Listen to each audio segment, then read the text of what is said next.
Jadi sekali lagi yang pertama adalah akuntansi untuk utang konversi. Nah, jadi utang itu ada namanya utang konversi di mana obligasi itu dapat diubah atau dikonversi menjadi utang, ya, atau sebaliknya. Nah, untuk bisa menghitung ini, kalian harus memisahkan dulu yang mana komponen utang konversinya, yang mana komponen liabilitasnya dan yang mana komponen ekuitasnya.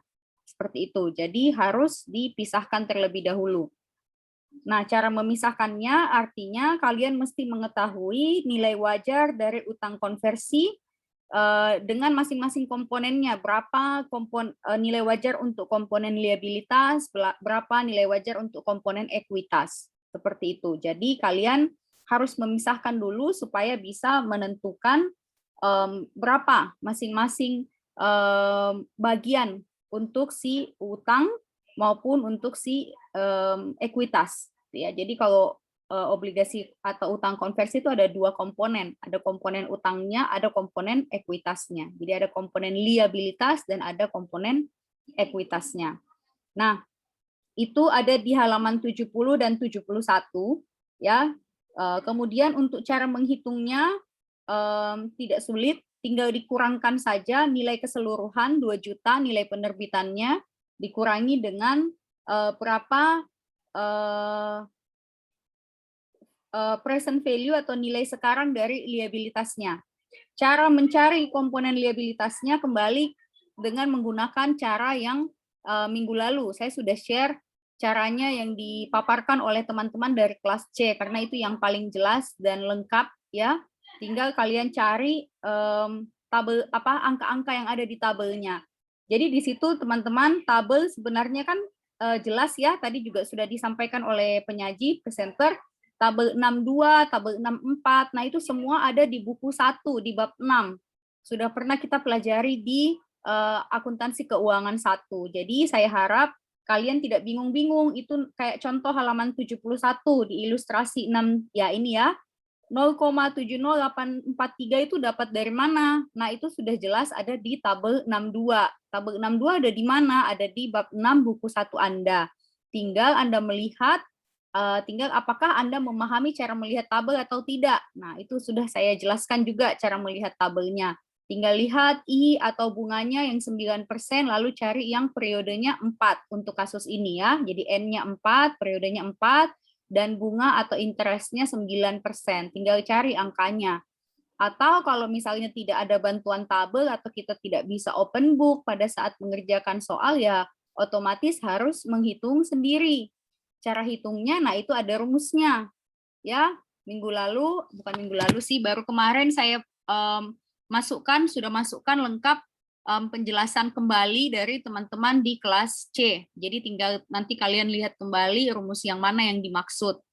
Seperti itu. Jadi cukup dicari dulu berapa komponen liabilitasnya ya, balik lagi ke utang konversi. Sudah dapat komponen liabilitasnya, nah angka yang 2 juta itu dikurangkan dengan komponen liabilitas untuk bisa mendapatkan berapa nilai dari komponen ekuitasnya. Dikurangkan saja. Oke, setelah itu, boleh next slide-nya. Nah, kalian akan membuat jurnal. Membuat jurnal, mungkin tidak ada, enggak apa-apa. Membuat jurnal untuk penerbitannya. Jadi ada beberapa jurnal. Yang pertama jurnal untuk penerbitan dulu. Nah, setelah jurnal untuk penerbitan, otomatis kalau kita menerbitkan, kita harus tahu kan berapa tadi komponen ekuitasnya berapa, komponen liabilitasnya berapa. Setelah buat jurnal penerbitan, ada beberapa kondisi yang perlu diperhatikan. Tadi tidak sempat dijelaskan, tapi tidak apa-apa. Nanti boleh teman-teman lihat kembali di halaman 72 sampai 74. Itu 4 kondisinya. Kondisi yang pertama, obligasi itu dibeli kembali pada saat jatuh tempo.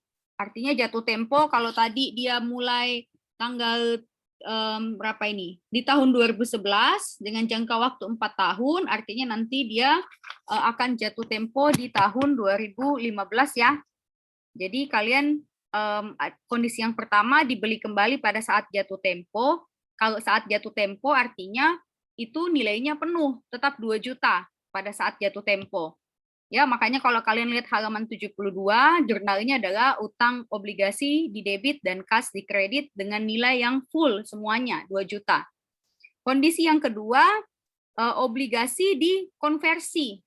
Dikonversi, artinya dikonversinya pada saat kapan? Pada saat jatuh tempo juga, gitu. Nah, kalau dikonversi artinya yang kita akui hanya yang untuk obligasinya. Sisanya yang selisihnya itu diakui sebagai premi. Gitu ya. Jadi kalian lihat di halaman 72 juga ada jurnal dengan penjelasannya. Atau kondisi yang ketiga bisa juga dikonversi tetapi pada saat sebelum jatuh tempo. Nah, kalau seperti ini otomatis kalian harus membuat daftar amortisasinya. Karena harusnya kan tadi jatuh tempo di 2015. Misalnya sudah mau dikonversi sebelum 2015, misalnya di halaman 73 dikatakan bahwa mau dikonversi pada tanggal 31 Desember 2012.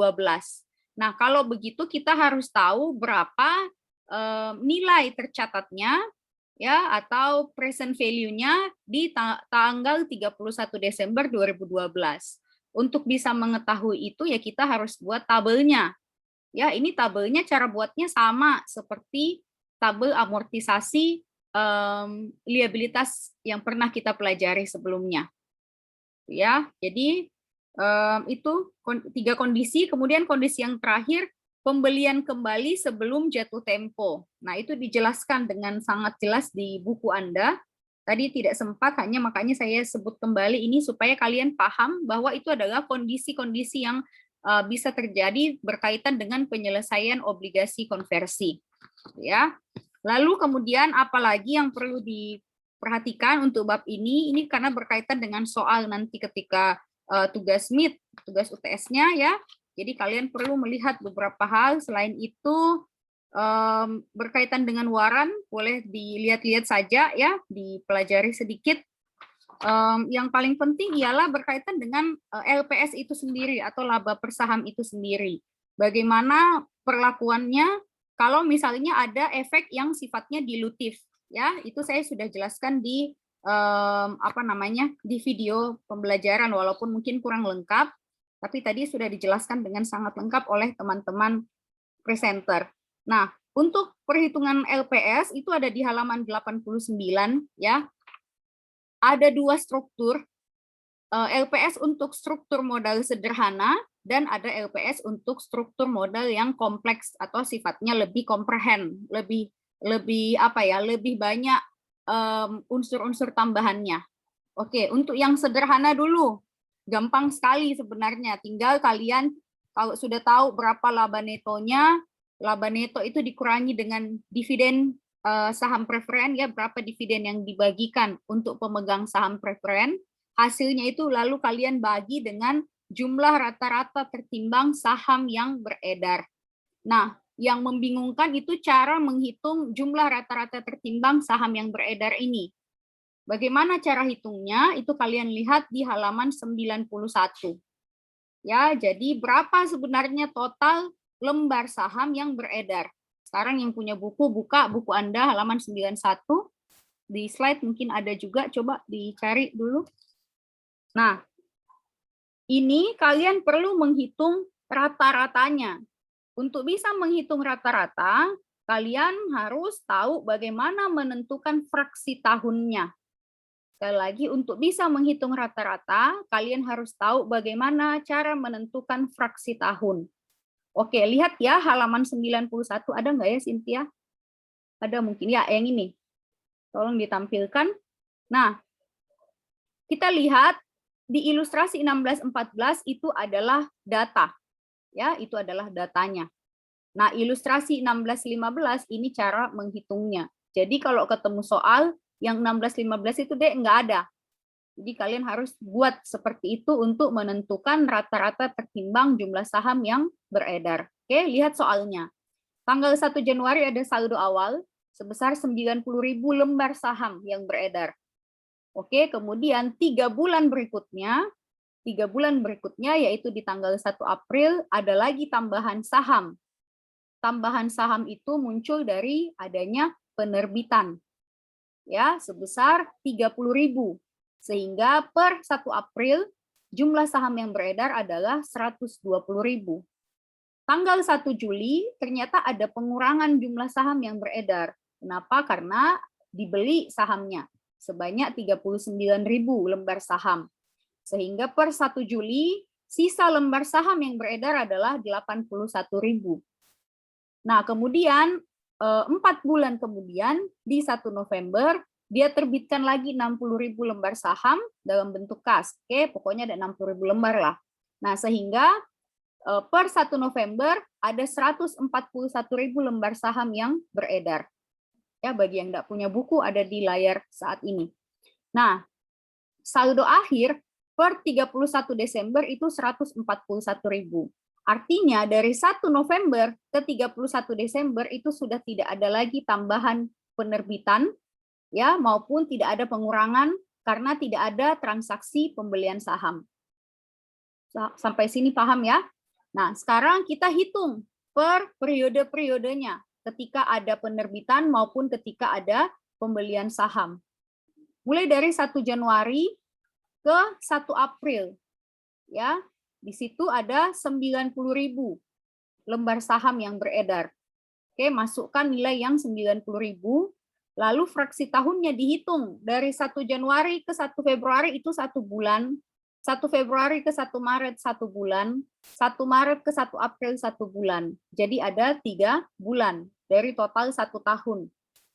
Oke, jadi 90.000 kali 3 dibagi 12.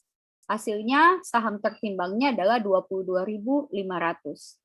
Kemudian lanjut lagi untuk periode 1 April sampai 1 Juli. Jadi begitu, dibagi-bagi sesuai kapan ada transaksinya.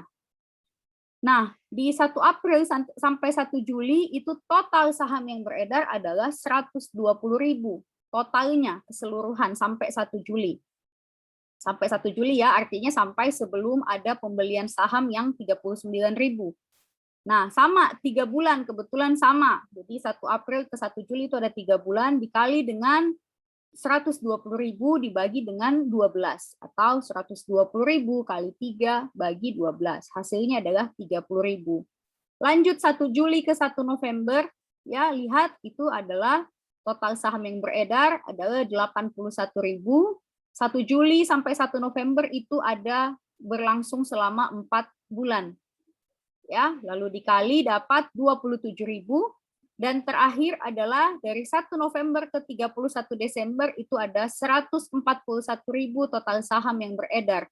Yaitu jangka waktunya hanya 2 bulan. Kok bisa Bu? 1 November hitungnya ke 30 November atau ke 1 Desember ya, 1 bulan. Lalu 1 Desember ke 31 Desember itu juga 1 bulan. Jadi kalian perhatikan itu hanya ada 2 bulan. Seperti itu. Nah, sudah dapat itu baru tinggal dibagi. Jadi mesti dapat dulu berapa rata-rata tertimbang saham beredarnya. Rata-ratanya adalah 103.000. Gitu ya. Nah, nanti setelah itu baru kalian bisa pakai bisa pakai rumus yang di halaman 90 yang laba neto kurang dividen saham preferen dibagi jumlah rata-rata tertimbang saham yang beredar. Seperti itu. Nah, kemudian di halaman 92, bagaimana kalau misalnya di masa ini, saya nggak tahu ini kelihatan nggak, di masa yang 1 tahun ini ada terjadi pemecahan saham.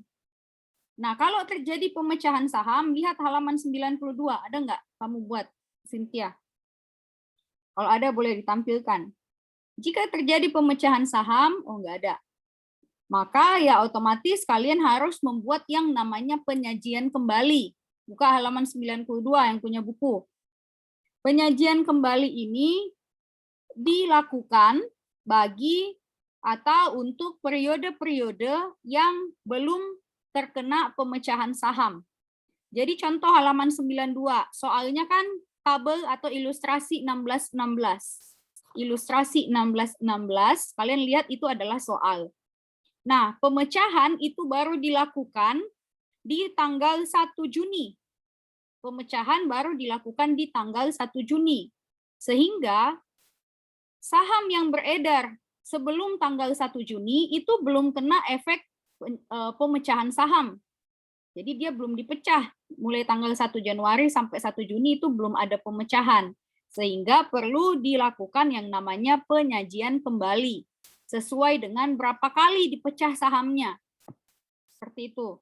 Jadi lihat di ilustrasi 16-17, kalian lihat untuk periode 1 Januari sampai 1 Maret dan 1 Maret sampai 1 Juni itu ada dilakukan penyajian kembali. Dikalikan 1,5. Ya, karena sahamnya dipecah sebanyak 3 kali. Ya, 3 kali. Sebentar, saya lihat dulu. Tambahan 60.000. 50%, sorry. Dipecah sebanyak 50% dari saham terakhir. Jadi, lihat ya, di 1 Maret total saham beredar adalah 120.000. Kemudian ada tambahan di 1 Juni sebanyak 50% dari total saham beredar. Jadi 50% dari 120.000 itu adalah 60.000. Jadi itu yang perlu disajikan kembali. Perhatikan ya, lihat di ilustrasi 16-17. Oke, sehingga jumlah rata-rata tertimbang saham yang beredar adalah 180.000. Jadi itu perbedaannya kalau ada pemecahan saham dengan tidak ada pemecahan saham. Lalu kemudian sama di halaman 93 juga seperti itu ya, ada pemecahan sehingga perlu penyajian kembali. Lalu di halaman 94 di situ Anda mau ditunjukkan bagaimana cara menghitung LPS-nya. Bagaimana cara menghitung LPS-nya. Jadi kalian lihat, dicari dulu ya sama rumusnya ya, laba dari operasi yang dilanjutkan. Kemudian kalau ada keuntungan ya ditambahkan dulu dengan keuntungan atas operasi yang dihentikan. Kalau misalnya di situ kerugian bagaimana Bu? Nah, kalau kerugian artinya dikurangi. Jadi contoh ilustrasi 16-20. Ada angka 240.000 itu adalah keuntungan atas operasi yang dihentikan. Kalau misalnya itu kerugian, artinya nanti mengurangi jumlah laba yang tersedia bagi pemegang saham. Ya, yang ini, yang 720.000 ini. Kalau kerugian ya mengurangi, tapi kebetulan ini adalah keuntungan, maka dia akan menambah total laba yang tersedia. Lalu dibagi dengan total saham tertimbangnya, 480.000 itu diperoleh dari soal yang di belakang ya, ilustrasi 16-18 dan 16-19, hasilnya nanti adalah 1,5 laba per saham. Jadi per lembar saham itu nilai labanya adalah 1,5 dolar. Seperti itu. Sekali lagi, jadi per lembar saham nilai labanya adalah 1,5 dolar. Lalu kemudian 16-12 itu adalah untuk mencari laba ya sama ya. Jadi itu adalah penjelasan dari ilustrasi 16-20. Oke, jadi intinya cara carinya adalah cari dulu berapa lembar saham tertimbangnya. Rata-rata saham tertimbangnya berapa. Cara carinya ya yang kayak tadi, pakai fraksi-fraksi tahun. Lalu bagaimana kalau dia struktur modalnya kompleks? Nah, kalau struktur modalnya kompleks, kalian harus memperhatikan beberapa tambahan-tambahan yang menyebabkan laba itu menjadi berubah. Jadi kalian harus memperhatikan tambahan-tambahan yang menyebabkan laba itu menjadi berubah. Jadi apa tambahannya? Lihat halaman 96 yang punya buku. Lihat ilustrasi 16-22. Di situ lihat kalau EPS atau LPS dasar sederhana saja toh, artinya laba neto kurang dividen saham preferen dibagi rata-rata tertimbang saham beredar. Selesai sampai di situ. Sedangkan kalau dia kompleks, kalian harus melihat apakah ada dampak konversi, ya misalnya ada kayak tadi ada utang atau efek konversi, atau misalnya apakah ada opsi, ada warrant, dan ada efek-efek lainnya yang bisa menyebabkan turunnya nilai lembar saham itu. turunnya laba untuk per lembar saham itu, gitu ya. Jadi kalian lihat di contoh soal, ya. Kita lihat, saya cari dulu ya. Mayfield Corporation memiliki laba neto. Pertama labanya 210.000. Kemudian rata-rata tertimbang saham biasa yang beredar adalah 100.000 lembar saham. Dengan demikian di awal kan artinya LPS dasarnya ya pakai rumus itu adalah 2,1. Gampang aja kan, 210.000 bagi 100.000. Nah, kemudian ternyata perusahaan menerbitkan 2 obligasi debentur konversi yang beredar. Jadi ada obligasi konversi. Nah, yang pertama adalah obligasi debentur 6% yang dijual sebesar 100 dengan total nilainya 1 juta US dollar pada tahun sebelumnya dan dapat dikonversi menjadi 20.000 saham biasa. 20.000 lembar artinya. Jadi dari 100 lembar dikonversi menjadi 20.000 lembar. Beban bunga selama tahun berjalan yang terkait dengan komponen liabilitas dari obligasi konversi adalah 62.000. Jadi beban bunganya saja adalah 62.000. Itu nanti akan mempengaruhi nilai sahamnya, nilai labanya. Nah, yang lainnya atau debentur lainnya adalah 7%.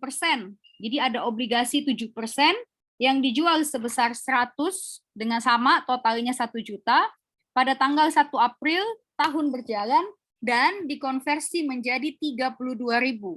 Jadi ketika ada konversi ini otomatis saham yang beredar akan bertambah.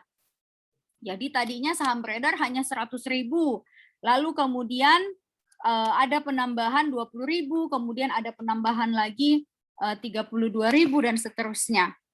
Beban bunga untuk tahun berjalan untuk obligasi yang 7% ini adalah 80.000 beban bunganya, 80.000 dolar.